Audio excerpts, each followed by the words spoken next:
Welcome back, everybody. Hope some of you got to enjoy us with Sean over on Megyn Kelly. Glad to have Trisha back and others here who we'll bring in.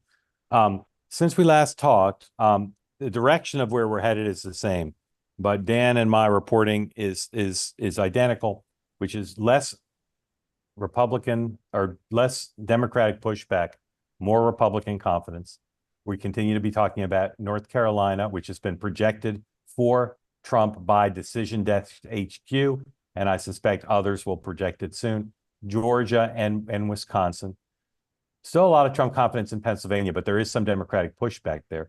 But if Donald Trump wins Georgia, North Carolina, and Wisconsin, he simply needs to win one of Arizona, where he is expected to win, Pennsylvania, or Michigan. And I'd say right now there's a fair degree of confidence in Trump land that he may win all seven and maybe 6 or 7.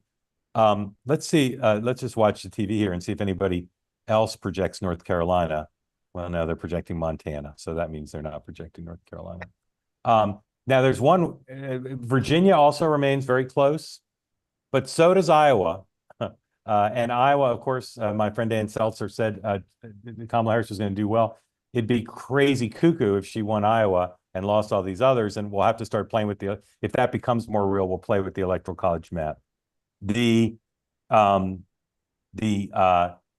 exit polls continue to be a big story, and we may be looking at two implications if the exit polls are accurate of Donald Trump's strength with independents, with Black young men, with Hispanic voters, with young people, which would be he may have some coattails to bring in up to 1, 2, 3, 4, 5, 6, as many as 6 or 7 Republican senators winning Democratic held seats.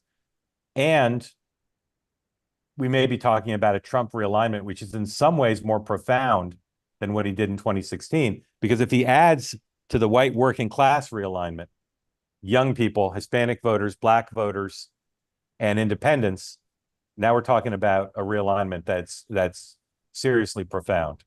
So let's just check in real quick on CNN, please. And listen to what they're talking about in North Carolina. Donald Trump maintaining his lead. He has 52% of the vote. Kamala Harris has 46.8% of the vote. Donald Trump with a 196,000 plus vote lead. That is with 2/3, 66% of the estimated vote in North Carolina counted. In battleground Georgia, Donald Trump maintaining his lead, 51.9% of the vote. Kamala Harris, 47.1% of the vote. Donald Trump with a 208,000 plus vote lead. That's with 79% of the estimated vote in from the battleground state of Georgia. We're now getting an update on the vote in North Carolina. Let's go to John King, actually, right now. John King, what can you tell us? Well, Jake, you see the map, and again, as we get later in the night, this is where you start to see things change, especially if a candidate pulls out ahead in a state that not normally is in their lane, if you will. And by that, I'm going to refer to Iowa. Just a moment ago, I was showing you Iowa with the vice president ahead. Still competitive, but you see Iowa is now red. There was that late Iowa poll that showed the possibility of the vice president maybe being a little bit ahead of Donald Trump. Never doubt my friend Dan Seltzer. Never doubt him. It's a competitive race at the moment, 36%. This would be a surprise, right? We said Virginia's a surprise at how close it is. So Iowa has 5 or 6 electoral votes. It's a surprise at the moment. This is a surprise as well. Donald Trump just 3,800 votes. I mean, look, I have my C-SPAN map here. Battleground Iowa, a state he Iowa carried has quite comfortably. 6 electoral votes. 8 points. So if she wins Iowa 4 years ago. So you keep an eye on it. It you may watch, be that and you see what happens there. But it's you have to win Nevada then too, the battleground or Pennsylvania or Michigan. Or right. By the vice president. But Arizona wouldn't be enough. Start to move west. North Carolina and Georgia are the two battlegrounds we care most about. They are at the moment held by the former president of the United States. Again, this was his closest battleground win. In terms of Biden was the closest. So one of the signs, I'll just talk over John for a second. One of the signs that Democrats are very worried, and remember, everybody's sitting on that MSNBC set. You see Nicole Wallace there. Everyone there knows what's in the exit poll. You can leave John's audio up. Everyone knows what's in the exit polls. And now we've had Jen Psaki and Lawrence O'Donnell both start to decry the existence of the Electoral College. And when that happens, you know, they know where this seems to be headed. Doesn't mean it will continue to be that way. All right, let's listen to John a little more. Charlotte in the suburbs. You see over here in the Raleigh-Durham area, Winston-Salem area, a little bit out of Nashville. So more votes to be counted out there. But Donald Trump at the moment with a pretty healthy lead. One thing they're talking about. All right, you can mute that. One thing that they're talking about in Mar-a-Lago quite a bit is the Hispanic vote. And we talk all the time on two-way about the press bias against Republicans against Donald Trump. they treated the comedian's joke like it was going to end the Trump campaign, and certainly that it was going to sway Hispanics, particularly Puerto Ricans in Pennsylvania, against Donald Trump. According to the exit polls and according to the analytics of the Trump campaign, he's doing very well with Hispanics in Pennsylvania tonight. And if he wins the state and does well with Hispanics, they will feel that they get a little chuckle out of that. Megan, love to know what you would think about anything, but including this notion of Trump doing well with young people, Hispanics, blacks, and independents. I mean, I can't help but really think about media bias. You know, we've all been around a long time on this call, Mark, Dan, and Trisha. And I just can't help but think, you know, there's no conservative woman who voted for Trump on any women's shows. There's no conservative people on anything but Fox. And, you know, it's 10 o'clock at night and my Democrat friends are really panicking and sending me very sad text messages. And, you know, I know it's not wrapped up, but it's certainly looking very bad for Harris. And I think just the obscene bias of, you know, people on the left. And look, Trump is not my kind of candidate. He never has been. I didn't vote for him. I didn't vote for her either, but I didn't vote for him. But there has to be some kind of autopsy in our country about all the stuff that's being missed and that's not being talked about. And we can't call everybody trash who didn't vote for her. And I'm very sad and I'm very scared for tomorrow. I think people, as you have said many times, Mark, that there's going to be a very severe mental health crisis in the country coming up, no matter who wins, but particularly with him winning, because I was talking to a Democrat friend of mine earlier today who was saying she's so excited because she's hearing that Vice President Harris was going to win Arizona by 20 points. And this is someone like volunteering for the Harris campaign, like works in media. And I said, that's just it's like me saying it, I'm going to grow a unicorn horn. It's just an absolute fantasy. It's ridiculous. And I just don't understand how there's this big of a disconnect. I think there's gonna be a lot of shocked, sad Democrats tonight that are gonna have a very hard time understanding how this happened, because I think you brought up earlier, Mark, they don't even know Republicans, and there's no media anywhere except on Fox telling them that they exist and Trump supporters exist. So that's my big takeaway right now. And one of my best friends in the entire world just keeps texting me, America hates women, and she knew Harris would never win because women are not going to be president in America. And that's a hard thing for me to even feel right now too. She's not a great candidate. And again, I know it's not over, but you guys are not looking good right now. Yeah. I wish every Democrat in America would watch the two young women who were on two-way this morning, two pro-choice, non-Republicans, both of whom, one in Santa Monica, one in Washington, D.C., both of whom were very eloquent in explaining why they were voting for Donald Trump. And I wrote a piece the other day about this. They're going to blame Trump. They're going to blame the Electoral College. They're going to blame Joe Biden. They're going to blame Kamala Harris's answer on The View. They're going to blame the garbage supporters of Donald Trump. They're not going to think about Donald Trump's appeal on issues that are not for the extreme MAGA base, but are for the independents, young people, Black voters, Hispanic voters, independents who apparently are going to put Donald Trump back in the White House. Trisha. Yeah, I've said this before, and this might be, we can all look in the rearview mirror and Donald Trump might still very well lose. But I think it was a mistake by the media and by the left to so focus on MSG and on that comedian's joke about Puerto Ricans, because I think that the American people are a lot smarter than maybe some of the media believes, and that we saw that it was a joke, and we also saw that it wasn't actually Donald Trump who said it. So I think first of all that was a mistake. But looking at some of these exit polls and again taking them with a huge grain of salt, and this might be an overgeneralization, but in Michigan, that very narrow lead between 18 to 29-year-olds in Michigan for Donald Trump, they are attributing that to young men. And I think that this could end up being the election of young men saying, I'm tired of being vilified. I'm tired of, paying 20% more. And that's their response, is voting for Donald Trump. So I'm curious if this is Michigan specific or if we're going to see more of young men really going out to the polls and being the decider in this race. Yeah, I think we're going to see at least some of that. Dan.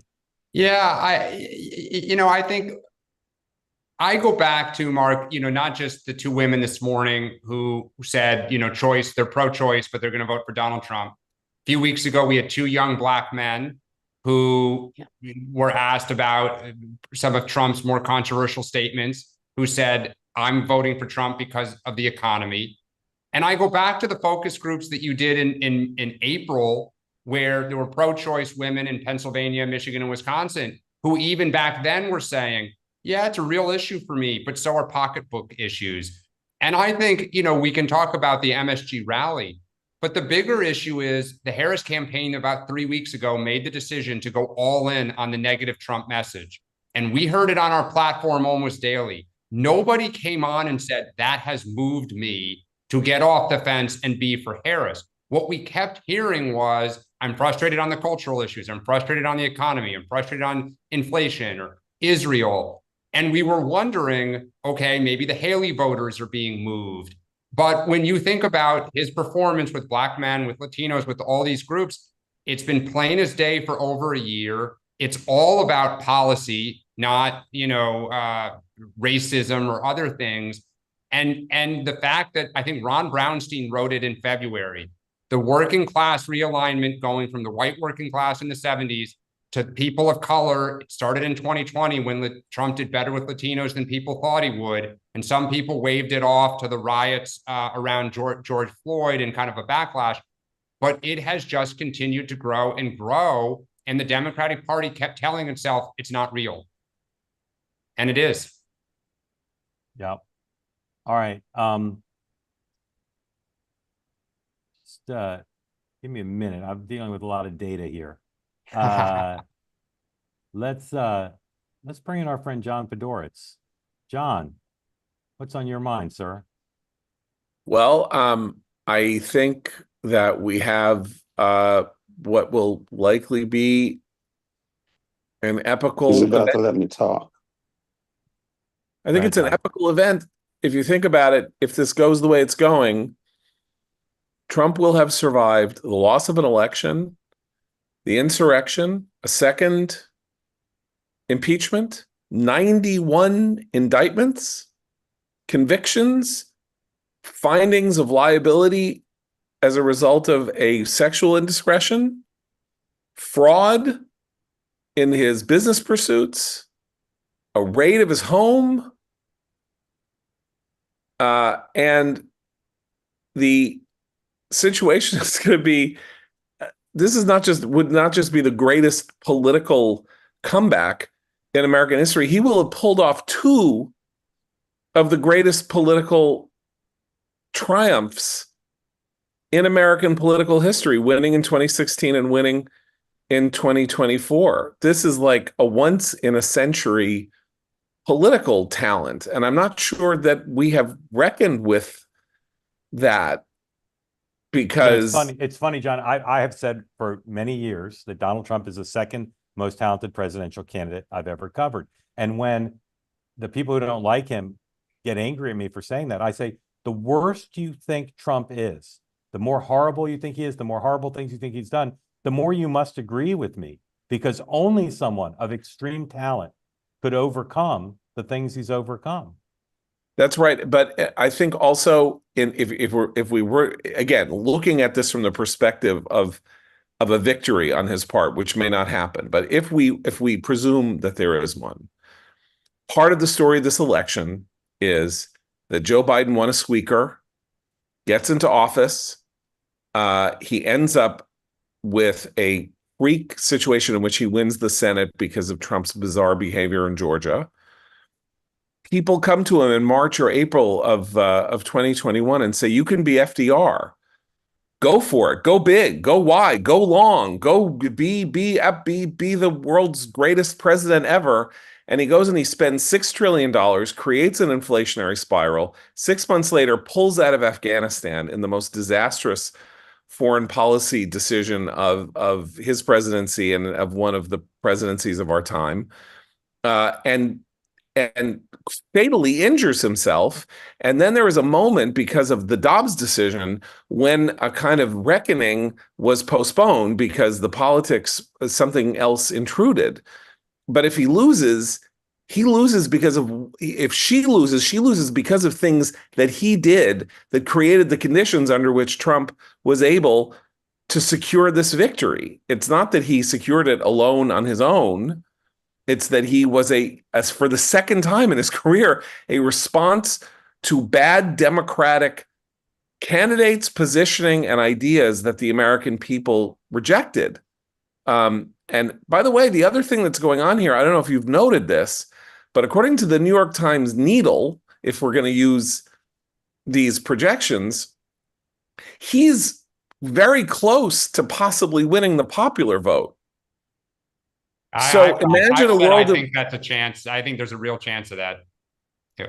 So imagine that he wins the Electoral College and the popular vote. So the only real blame that can be attached to his victory is not only to Biden and Harris, but to America itself. Yeah. That America was tested and found wanting because it decided that it was going with this rapist, authoritarian, fascist monster. And now America must pay. And that's my fear. My long-term fear is that liberals in the United States may be driven into a state of extreme emotion that what we saw in the early 1970s that led to some very horrible events domestically in the United States. So that's my dark vision. Like Megan was talking about, how her friends are going to be brokenhearted and broken by what happened. The question is, after they break, what do they do then? Because they threw everything they could at Trump, and they got nothing, and they can't get him anymore because he can't run again. Yeah. Mr. Simmons, Chris Simmons, who's a Harris supporter from Georgia, very skeptical that Donald Trump would do as well as he might be doing, according to the exit polls, with black voters. Chris, again, we're not presuming the result, but we see the direction it seems to be headed. What's your sense of what's happening? And if it is a big night for Trump, what does that mean to you? Well, can you hear me, Mark? Yes, sir. Your connection's not great, but keep going. Yeah, I just want to be real clear. I've looked at a couple of exit polls. According to Reuters and a couple of others, Trump's still not going to get to 15% of the black vote. So I really wish everybody would stop putting the black vote in this new supposed coalition. We're going to be at 85 to 86% a no on him. Maybe Chris. In Georgia, Chris, we just don't know.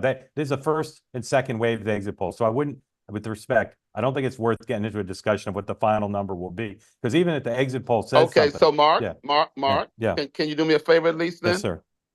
Since all of you have repeatedly tried to put us in there, when we get later in the night and we know more, or tomorrow, let's make sure we cover the point. We'll look at the final number. I'm just telling you, it's also, in addition to the exit poll, Chris, it's also based on the analytics of the Trump campaign. And so they have an idea of how they're doing with different groups as well. And so, okay, well, maybe, but I'm just saying there's no evidence that this big black wave actually happened. Okay. But aside from the black vote, I'm not actually surprised that Trump is doing as well as he is, because America has shown itself already. Trump said it years ago that he could shoot somebody on Fifth Avenue. Some of the Trump voters, I know they care about the economy, but there's enough of them to swing an election who really just hate a certain, we've heard it on this call enough times, Mark, they want to stick their finger to the elites. So the non-college educateds, which outnumber the college educateds, have voted the way they want to vote. That's not a surprise to me. And I do agree with Dan that the Democrats need to revise their strategies, but not because the Democrats have been doing all this bad stuff, but because it's so hard for them to overcome the negativity from the other side in order to convince just enough. For example, white women who were supposedly going to vote on abortion, and they were going to be so reprehensibly offended by Trump's behavior. Another trend I'm seeing from what I'm saying tonight, I don't think those white suburban women are leaving Trump, no matter what he does. Yep. And as the last speaker just said, what does that say about America? Yeah. Chris, hold on one second. Put the quad back up, please. I want to take a listen at Kornacki. Chris, I'm sorry to interrupt you, but he's doing something I want to see. Put Kornacki back up, please. Or audio. 20. And again, there's not a ton, but there's more of that same day vote to come. And this is, again, the kind of place where the Trump campaign's goal coming into tonight would be to stop those losses that they were suffering, to stop that decline and maybe gain some ground back. So, with most, not all the vote in Butler County, it doesn't look like they're going to fall back any farther.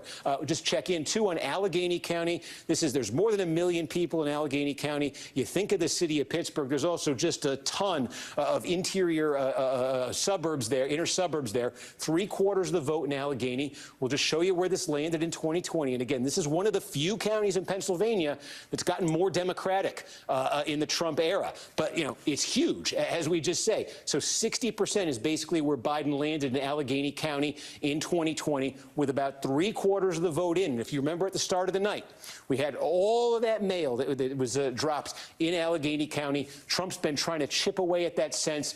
We got to see with this remaining 25% of the vote if he can get back to that 2020 level here. Democrats really want to grow this. The other question we're going to try to get an answer on here, too, is if there is remaining vote by mail in Allegheny County, because we say that's the wild card in Philadelphia now. We're going to check on that in Allegheny County and in Pittsburgh. But these are places, where Democrats just depend on big margins, and where Harris is going to need even bigger margins, by a few points to offset potentially, for instance, what Trump just did in Allegheny County. In Lackawanna County, excuse me. All right, Steve, we'll be Okay, back with Hemmer, you. We've got please. a few Hemmer, projections. please. So, Northern Virginia counties are, based on the returns right so far, are moving towards Trump. All right, so Iowa's being projected by NBC for Trump. So that doesn't mean Ann's poll was totally wrong, because the numbers are close. But we can, if that projection is right, we can take that piece of complicated math off the table. But as I said, Northern Virginia counties moving towards Trump is, again, it goes back to independence, it goes back to suburban women, it goes back to Trump's appeal in those areas, cultural issues, trans, etc. Some of the stuff Megan has talked about. And by the way, that was Youngkin's playbook. Yeah, exactly. Very successfully. Yeah. Ran right through the same places with the same. Yep. Same little issues. kinder, gentler, but same message. Now, I'll tell you another thing that's come up. More Democrats contacting me saying they don't think they're going to win Georgia. Remember, one of the things that the vice president did was she made an appeal in the rural areas. She went to parts of Georgia that Democrats don't go. She didn't just go to Atlanta Metroplex. And the returns suggest to the person who contacted me, she's not doing well there. In fact, she may do worse than Biden did there. And that is going to be a depressing thing to Democrats to say, we tried a rural play. We tried to show that we were trying to win the votes of all Georgians, and we did even worse. Okay. That'll be another part of the grappling that the Democrats will have to do with this question of what are the lessons if they lose this, and if they lose it decisively in particular, what are some of the lessons to learn about how they might come back? And obviously, if they lose the popular vote, and MSNBC will have to grapple with that. North Carolina former Governor Pat McCrory. Governor, welcome in. Would love to hear your thoughts about the night, about your state, and about Donald Trump. It's kind of interesting. One issue that we haven't talked about that I think the Trump campaign has done a smart move on, there were two social issues. The abortion issue, which has now been rebranded more to reproduction rights, really put the Republicans on their heels. And what Trump did, I think, extremely well, which is kind of ironic, is that he made the transgender issue related to women's sports and locker rooms a big issue to counter that. And the number of ads that played during the football games, college football games, pro football games in North Carolina, throughout the nation, may have had an impact, and especially with men and with soccer moms. So on the social issue, that really wasn't talked about on the networks as much. The abortion issue was talked about the networks, but not the trans issue, which, by the way, in the last 8 years has changed dramatically here in North Carolina, because I was impacted by that 8 years ago. Roy Cooper and Bruce Springsteen and Ringo Starr, my favorite drummer, by the way, and band, boycotted North Carolina along with the NCAA and the NBA All-Star game. Now it's working against the Democrats, and they stayed away from that issue. And I'm just wondering, as the focus was on social issues by a lot of the media, they didn't talk about that social issue. Charlotte has still got a lot of votes to come in. Charlotte tends to wait late. So it's kind of interesting. The Attorney General's race, the Treasurer's race, the other council of state race outside the governor are 50-50. They're very, very tight. And so it's going to be interesting looking at those. But it doesn't look like the governor's race had an impact on the president's race, at least up to this point in time. Yeah. Win or lose, whoever wins the presidential, the failure of Kamala Harris and the liberal media to grapple with the various trans issues, including the quadruple whammy of government funding for trans surgeries for people here illegally. The failure to grapple with that, to explain it, to either defend their position or repudiate it, rather than, as Vice President Harris said, "I'll follow the law," is it's of a piece with the Democratic Party's failure to understand this basket of issues. Tricia, sorry, Governor, wait one second. Tricia, Columbus, Ohio. How would that issue play in Columbus, Ohio? It really depends. I mean, in the suburban areas, that's starting to become more of a Loudoun County kind of situation where you're looking at parental rights, where you're looking at, people standing up for Title IX versus in the inner city. I mean, there's a lot of hate has no home here signs. I live in German Village, which is a very liberal pocket of Columbus. And I think, trans issues are kind of where the mainstream media is. And it's at that you don't touch it, that you're a bigot if you complain about it. And I don't really want to talk about the issue of illegal immigrants getting taxpayer funded gender transition surgery, I should say. Megan, you have so many friends who are connected to these issues, both out of touch liberals and suburban moms who feel so strongly about them. I'd love for you to just say how you think they played and what you think happens with the Democrats going forward on these things. I think that Glenn Youngkin, who's my governor, and Tricia, your governor too, was a warning shot of how strong this was. Trump just won Loudoun County. There was a huge controversy in Loudoun County with the school district,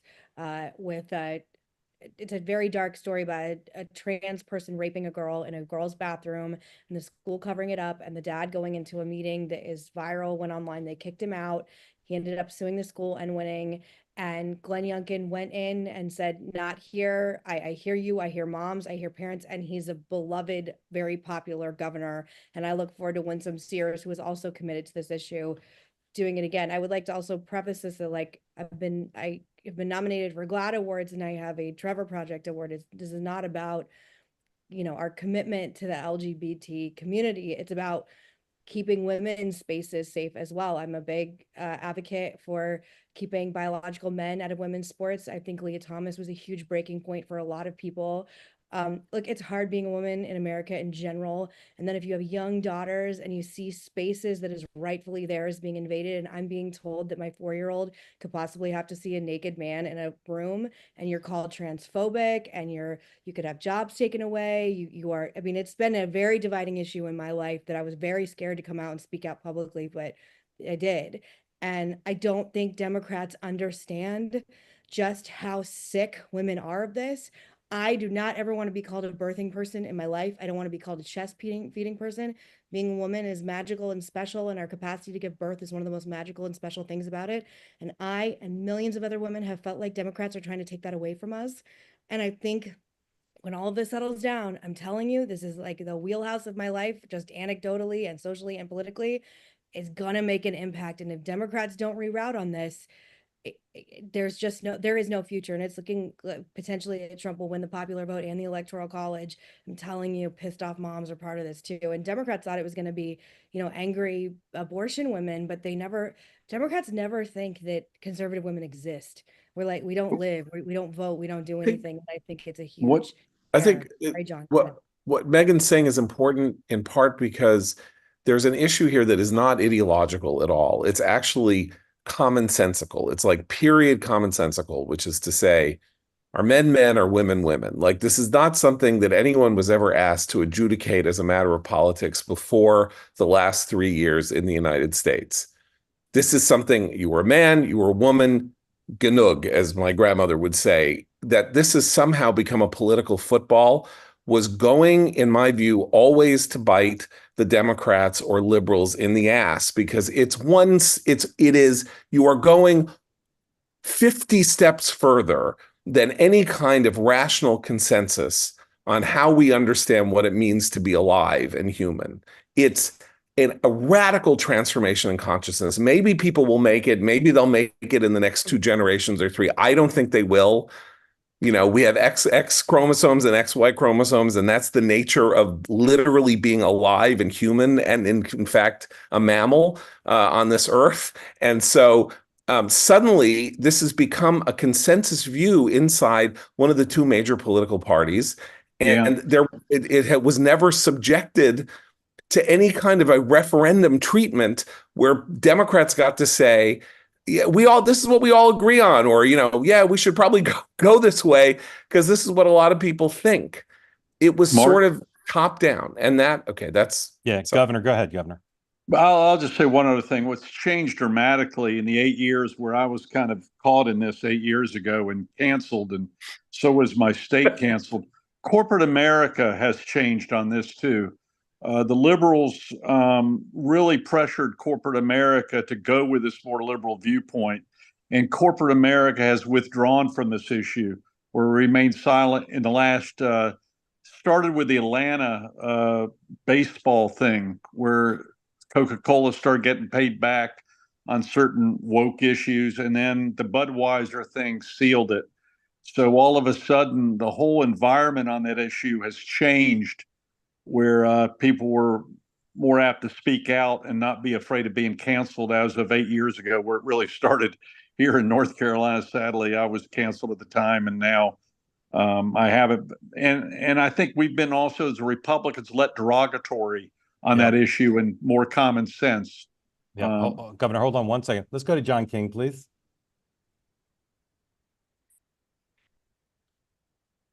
For the vice president to catch up. But do not underestimate these. Just do not underestimate these. This is Bedford County, excuse me. We're at 81%. Donald Trump's getting 83% of the vote. It's not a ton of votes, but he's getting 83% of the votes. Then you come over here. If you watch David Urban on our air, these are the counties he looks at all the time. Western Pennsylvania. This is Washington County, 72% of the vote in. Trump getting 60%. Let's compare it.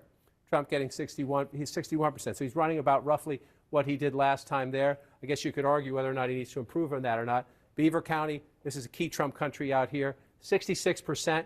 See about a 10,000 vote margin. This is a medium-sized rural county, right? Some of them are a couple hundred votes. This one here, you're doing some business, in a state that's very close. You take 10,000 extra votes. Only 33% of the vote in here. Trump's at 66%. Almost more importantly, can she match Joe Biden? In counties you lose, can you at least be competitive? Can you at least pick up votes? She's at 33% in Beaver County. White, working class, blue collar workers.